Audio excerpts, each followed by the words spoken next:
बिस्मिल्लाहिर्रहमानिर्रहीम। Physics 9th class के paper की तैयारी के हवाले से नई वीडियो के साथ हाज़िर हैं और आज हम प्रैक्टिकल सेंटर 2002 कम्प्रिहेंसिव एग्जामिनेशन में आने वाले जो न्यूमेरिकल्स हैं उनको सॉल्व करेंगे। ठीक है, न्यूमेरिकल्स ऑलमोस्ट 14 न्यूमेरिकल्स हैं उसमें, तो इस वीडियो में हम 7 न्यूमेरिकल्स को सॉल्व कर लेंगे और इसके बाद में इंशाल्लाह जल्द ही कुछ घंटे के बाद दूसरी वीडियो भी अपलोड कर दूंगा जो आपको जल्द मिल जाएगी पेपर से पहले। तो बाकी 7 MCQs न्यूमेरिकल्स भी आपको उसमें मिल जाएंगे। तो ये पार्ट 2 है न्यूमेरिकल्स का, हम शुरू करेंगे यहाँ पे। और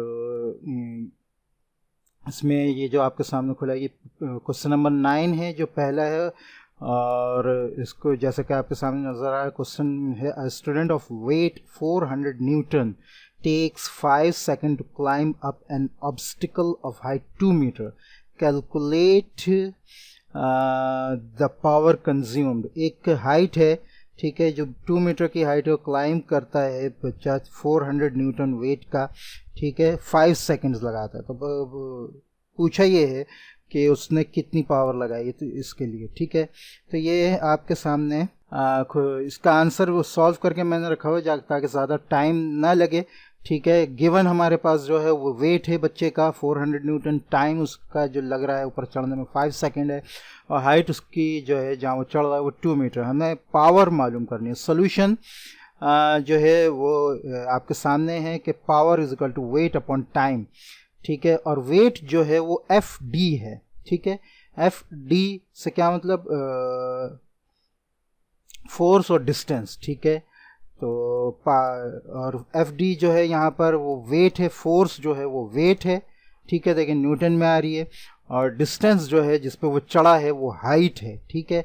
तो FD को हमने कन्वर्ट करके WH में कर दिया, तो P हमारे पास आ गया WH अपॉन T, ठीक है। अच्छा जी, यह आ गया है। अब W की वैल्यू हम यहाँ पुट कर देंगे। W की वैल्यू हमारे पास 400 है, T की वैल्यू हमारे पास 5 है, और हाइट 2 है, ठीक है, 2 मीटर है, ठीक है। इसको हम सॉल्व करेंगे तो हमारे पास जो है इस तरह कैंसिल होगा, 5 से कैंसिल होगा, 480 82 ज़र 160 वाट पावर आ जाएगी। तो पावर कंज्यूम जो हुई है लड़के से इस चढ़ने में वो 160 वाट कंज्यूम हुई है, ठीक है। नेक्स्ट क्वेश्चन, क्वेश्चन नंबर 9 का और है, ठीक है। वो जैसे कि आपके सामने नजर आ रहा है, how much work is done to displace horizontally a body 400 centimetre by a force of 200 newton whose angle with the horizontal is 30 degree, ठीक है। तो डिस्प्लेसमेंट यहाँ हुई है, ठीक है, और हॉरिजॉन्टल डिस्प्लेसमेंट हुई है, ठीक है। तो ये जो है वो तकरीबन 400 सेंटीमीटर की, ठीक है, और फोर्स जो उसको लग रही है वो 200 न्यूटन लग रही है, ठीक है, उसको डिस्प्लेस करने के लिए, और एंगल जो बन रहा है जिससे वो खींचा जा रहा है वो 30 डिग्री का है, ठीक है। तो यहाँ हमें मालूम करना है, हमारे पास डिस्प्लेसमेंट मौजूद है जो 400 सेंटीमीटर है, लेकिन स्टैंडर्ड यूनिट में हमने उसको कन्वर्ट करके 4 मीटर कर लिया है। फोर्स हमारे पास 200 न्यूटन है, एंगल जो हमारा बन रहा है थीटा वो 30 डिग्री है। तो हमने मालूम करना है वर्क कितना डन हुआ है, ठीक है। तो सोल्यूशन देख लेते हैं इसका। सोल्यूशन आपके पास आ रहा है, वर्क हमें मालूम करना है। सोल्यूशन में क्या है, वर्क की जो वैल्यू है उसका फार्मूला हमारे पास सामने, force into displacement into cos theta, ठीक है। तो फोर्स हमारे पास 200 है न्यूटन, ठीक है, डिस्प्लेसमेंट हमारा 4 मीटर है, और कॉस थीटा यानी कॉस 30 डिग्री बताया था शुरू में हमें, ठीक है, यहाँ हम देख सकते हैं ये, ठीक है। तो इसका कॉस निकालना है हमें, ठीक है। तो कॉस 30 जो है √3/2 है, और इसकी वैल्यू जो 0.866 आएगी, ठीक है। ये साइंटिफिक कैलकुलेटर हो सकता है अलाउ ना हो, कहीं जा रहा हो या ना जा रहा हो, बहरहाल अलाउ नहीं होता।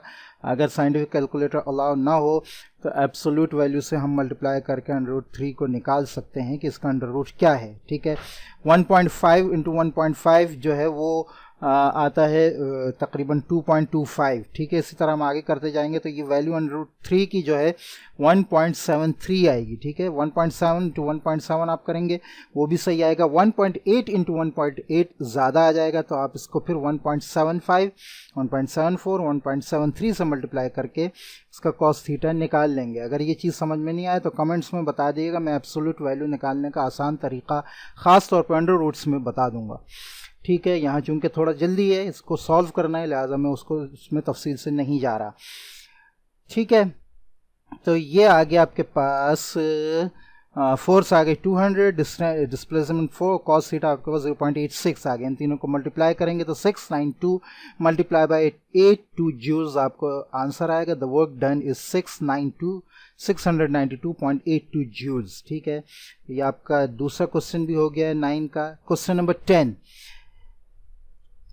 क्वेश्चन नंबर 10 हमारे पास है कार स्टार्ट्स फ्रॉम रेस्ट, ठीक है। इनिशियल वेलोसिटी इसकी रेस्ट 0 हो गई with an acceleration of 5 metre per second square, ठीक है। एक्सेलरेशन बता दी। फाइंड द टाइम, टाइम जो है वो क्या है, क्या होगा, टू ट्रैवल 50 मीटर डिस्टेंस, ठीक है। इनिशियल वेलोसिटी हमारे पास आ गई 0, एक्सेलरेशन हमारे पास आ गई 5 मीटर पर सेकंड स्क्वायर जैसे कि बताया, और डिस्टेंस ट्रैवल जो है वो 50 मीटर्स है, ठीक है।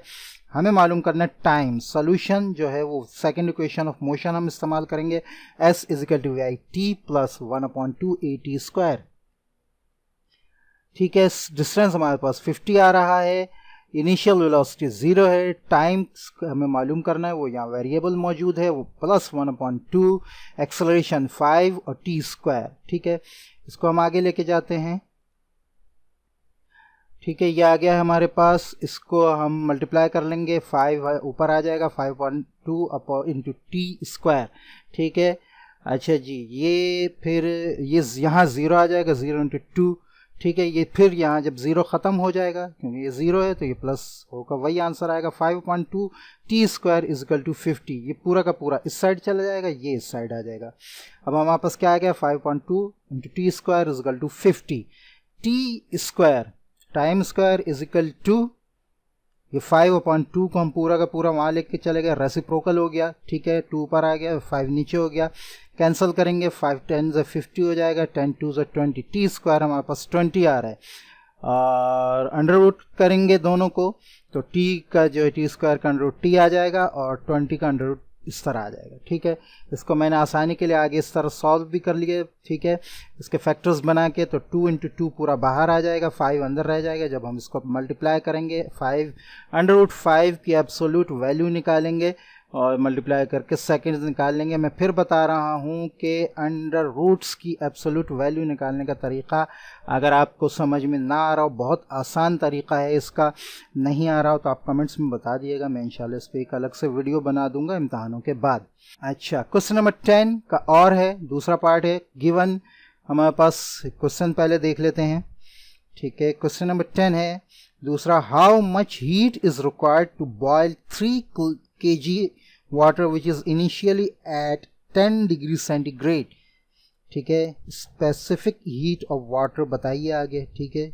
अगर वो ना बताइए तो आपको याद होनी चाहिए, ठीक है। तो पूछ रहे हैं कि कितनी हीट चाहिए होगी 3 kg वाटर को बॉयल करने के लिए जो से पहले 10 डिग्री सेंटीग्रेड पर है, ठीक है। तो मास जो आ रहा है हमारा वो किलोग्राम में आ रहा है, वो 3 kg है। टेम्परेचर जो पहले से है डेल्टा टी, यानी जहाँ से चेंज हो रहा है टेम्परेचर, वो है 10 डिग्री सेंटीग्रेड और वो आ जाएगा 283 केल्विन, ठीक है।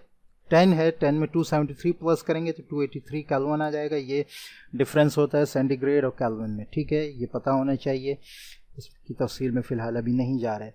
स्पेसिफिक हीट ऑफ वाटर बता दिए, ठीक है। 4.2 multiply by 10 raise to the power 3 raise to the power g raise to power 3 joules kg raise to power kg raise to power -1 और केल्विन रेज टू पावर -1, ठीक है। Find हमें क्या करना है, हीट, कितनी हीट चाहिए है इसको बॉयल करने के लिए, ठीक है। तो हमारे पास क्या है, हीट हमें कैसे मालूम पता चलेगी? हम मल्टीप्लाई करेंगे मास को, ठीक है, टेम्परेचर से, डेल्टा टी से, ठीक है, और स्पेसिफिक हीट ऑफ वाटर से, इन तीनों से मल्टीप्लाई करेंगे। ये फार्मूला आपके सामने आ रहा है, ठीक है। तो मास हमारे पास आ जाएगा 3, ठीक है, स्पेसिफिक हीट हमारे पास आ जाएगी 4.2 into 10 raise to the power -3 raise to power 3, और आगे डेल्टा टी हमारे पास आ जाएगा 283 केल्विन, ठीक है जी। जब ये आ गया हमारे पास तो उसको हम मल्टीप्लाई करेंगे। मल्टीप्लाई करने का आसान तरीका ये, 3 को आप 4.2 से मल्टीप्लाई करें, 4.2 को आप 283 से मल्टीप्लाई करें, ठीक है, और यूं इस तरह इसका नीचे आंसर आ जाएगा। लेकिन यहाँ थोड़ा सा ये रह गया है, यहाँ होना ये चाहिए, बल्कि मैं यहाँ लिख भी देता हूँ, ठीक है, ये होगा 3.568, ठीक है, multiply by 10 raise to the power 6 आ जाएगा, ठीक है। ये स्टैंडर्ड फॉर्म में आ जाएगा, पॉइंट यहाँ आ जाएगा, ठीक है, एक डिजिट के बाद इधर, तो जितना डिजिट पीछे हुआ है पावर उतनी बढ़ती जाएगी, ठीक है। और इस तरह इसका आंसर आ जाएगा 3.5658 multiply by 10 raise to the power 3, ठीक है, रेज टू पावर 6, सॉरी दोबारा बता रहा हूँ, 3.5658 multiply by 10 raise to power 6, ठीक है। तो ये क्वेश्चन नंबर 10 का और भी हो गया है। नेक्स्ट हम देख लेते हैं जी।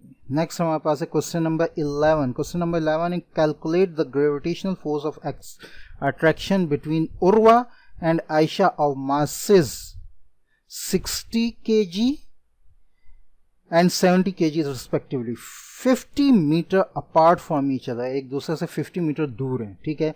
तो यहाँ में दो चीज़ें दी हैं, एक तो मास दिया है दोनों का, उर्वा का और आयशा का, तीसरे दोनों के दरमियान डिस्टेंस, और एक और चीज़ जो यहाँ इस्तेमाल होगी वो है ग्रेविटेशन, यूनिवर्सल ग्रेविटेशन, जिसकी वैल्यू हमें पता होनी चाहिए 6.673 multiply by 10 raise to power -11 newton metre square kg square, ठीक है। तो ये आपको उसमें एमसीक्यूज में भी आ सकती है। हमें मालूम क्या करनी, ग्रेविटेशनल फोर्स इन दोनों के दरमियान मालूम करनी है, ठीक है। तो सोल्यूशन आपके सामने आ रहा है, वी हैव, हमें पता चल जाएगा। फोर्स कैसे मालूम होगी, universal gravitation multiply mass 1 mass 2 upon R square, ठीक है, आर जो है वो डिस्टेंस है। तो वैल्यूज पुट करेंगे हम, ग्रेविटेशनल फोर्स यूनिवर्सल ग्रेविटेशन की वैल्यू ये आ गई पूरी, ठीक है, ये मास 1 आ गया, मास 2 आ गया, और नीचे जो है आपका डिस्टेंस आ गया स्क्वायर के साथ, ठीक है। अच्छा जी, ये आ गया। अब जो है इसको स्क्वायर बना लिया, इसको हमने मल्टीप्लाई कर लिया, ये दोनों वैल्यू आ गई हैं, कैंसिल हो गए दोनों जीरो, यहाँ 25 हो गया, यहाँ 42 हो गया, ठीक है। अब 42 को हमने 6.673 से मल्टीप्लाई किया और 25 से डिवाइड करके ये जो है इसको -11 ही रहने दिए, ठीक है। पॉइंट यहाँ आया है, इसको जब हम टोटल मल्टीप्लाई करेंगे कैलकुलेटर से तो आसानी से हो जाएगा, लेकिन ये ज़रूरी नहीं है कि आपके इम्तहान में आपका कैलकुलेटर आपके साथ साइंटिफिक मौजूद हो, ठीक है। तो लिहाजा मल्टीप्लाई करने का तरीक़ा आना चाहिए, ठीक है, बहुत ज़्यादा ज़रूरी है। तो ये आंसर आएगा 11.21064 multiply by 10 raise to power -11, ये अलग से आ जाएगा, और इसको हम स्टैंडर्ड में कर देंगे एक और पीछे करेंगे तो ये हो जाएगा -10, ठीक है। अच्छा, ये है gravitational force of attraction between two, दोनों के दरमियान। अच्छा, एक चीज़ में सही है, ठीक है, तो ये दोनों के दरमियान ग्रेविटेशनल फोर्स हो जाएगा, ठीक है। यहाँ -10 इसलिए आ जाएगा, ऑलरेडी माइनस में है तो एक कम हो जाएगा, ठीक है। क्वेश्चन नंबर 11 का और है हमारे पास, कैलकुलेट द ग्रेविटेशनल फोर्स, अच्छा नहीं ये हो गया, calculate the pressure at a depth of 3 metre in a swimming pool. Swimming pool के अंदर 3 मीटर के अंदर कितना प्रेशर होता है वो मालूम करना है। डेंसिटी हमें बताई गई है यहाँ 1000 kg पर मीटर क्यूब। ठीक है, या आप ये रहे आपके सामने। अच्छा जी, ठीक है। तो यहाँ हमारे पास 3 चीज़ें हैं। डिस्टेंस है 3 मीटर, ठीक है। ये डेंसिटी है, ठीक है, 1000 किलोग्राम पर मीटर क्यूब, ठीक है। और ग्रेविटेशनल फोर्स जो है वो हमारी 10 मीटर पर सेकंड स्क्वायर है ऑलमोस्ट, ठीक है। हमें मालूम करना है प्रेशर। प्रेशर का फार्मूला आपके सामने आ रहा है। तीनों चीज़ों को मल्टीप्लाई करना होगा। 3 मल्टीप्लाई बाय 1000 मल्टीप्लाई बाय 10, 30,000, ठीक है। इसको हमने स्टैंडर्ड फॉर्म में लेके आ गए, तो इसका जो प्रेशर है वो तकरीबन 3.0 multiply by 10 raise to the power 4 pascals है। तो ये तकरीबन आई थिंक एक और है या नहीं है जी। 12 को देख लें। क्वेश्चन नंबर 12 हमारे पास है, calculate the spring constant of a spring which extends by a distance of 3.5 centimeter when a load of 14 Newton is hung from its end। ठीक है, एक स्प्रिंग है, उसका स्प्रिंग कांस्टेंट जो है मालूम करना है हमने, जो एक्सटेंड होती है 3.5 सेंटीमीटर तक जब उसके साथ 14 न्यूटन का लोड लटकाया जाता है। ठीक है, तो कितना डिस्टेंस लेती है, कितना स्ट्रेस होती है, वो 3.5 सेंटीमीटर। इसको हमने स्टैंडर्ड में कन्वर्ट कर दिया 0.035 मीटर, और ये है x, ठीक है। अच्छा, फोर्स ये डिनोट होता है x के साथ। फोर्स जो लग रही है, जो वेट आ रहा है, मास आ रहा है, वो है 14 न्यूटन। स्प्रिंग कांस्टेंट हमने मालूम करना है, जो डिनोट होता है k से। सोल्यूशन आपके सामने है। Force is equal to constant of spring constant into distance, ठीक है। तो फोर्स की वैल्यू 14 आ गई, ये वेरिएबल रहेगा, और ये जो है ये डिस्टेंस आ जाएगा। इसको जब हम सॉल्व करेंगे, के को साइड या बल्कि पूरे 0.035 को साइड लेके चले जाएंगे, तो 14 अपॉन 0.035 हो जाएगा, और वो के इधर आ जाएगा। इन दोनों को अपनी अपनी जगह चेंज करेंगे, तो के इज इक्वल टू 14 अपॉन 0.035, ठीक है। इसको हम डिवाइड करेंगे तो हमारे पास 400 न्यूटन मीटर पर सेकेंड, न्यूटन पर मीटर आ जाएगा, ठीक है। क्वेश्चन नंबर 12 का और है हमारे पास, ठीक है, radius of H. Question number 12 का और क्या कहता है, the radius of hydrogen atom is 0.53 multiply by 10 raise to power -10 metre. Convert it, centimetre में कन्वर्ट करना है, मिलीमीटर में और म्यू मीटर में, ठीक है। तो सेंटीमीटर में जब हमें कन्वर्ट करना होगा, हम इसको 10 रेज़ टू पावर -2 से मल्टीप्लाई करेंगे। तीनों यहाँ आपके सामने कर दिए हैं। मिलीमीटर चूंकि 1000 का होता है, तो इसको हम मल्टीप्लाई करेंगे 10 रेज़ टू पावर 3 से, ठीक है। और म्यू मीटर मालूम करने के लिए चूंकि तकरीबन 6 0 तक बढ़ जाता है म्यू मीटर में, तो उसको हम 10 रेज़ टू पावर 6 से मल्टीप्लाई करेंगे, ठीक है। तो ये वैल्यू है आपकी, ये रही, ठीक है। इसको हमने सेंटीमीटर के लिए 10 रेज़ टू पावर 2 से मल्टीप्लाई किया, तो ये 2 इससे कैंसिल हो गया यहाँ। अच्छा, यहाँ मैंने 8 लिख दिया, ये 8 नहीं -8 है, ठीक है। अच्छा जी, 0.53 multiply by 10 raise to power -8 centimetre, ठीक है। इसी तरह इसको किया है, तो ये आ जाएगा 0.53 multiply by 10 raise to power -7, और तीसरा है 0.53 multiply by 10 raise to the power -4। तो ये आपके तकरीबन 8 क्वेश्चन हो गए। 6 क्वेश्चन इंशाल्लाह मैं जल्द ही अपलोड करके जो है वो कुछ ही देर में वो भी सॉल्व करा दूंगा। अस्सलामु अलैकुम वरहमतुल्लाहि वबरकातुहू।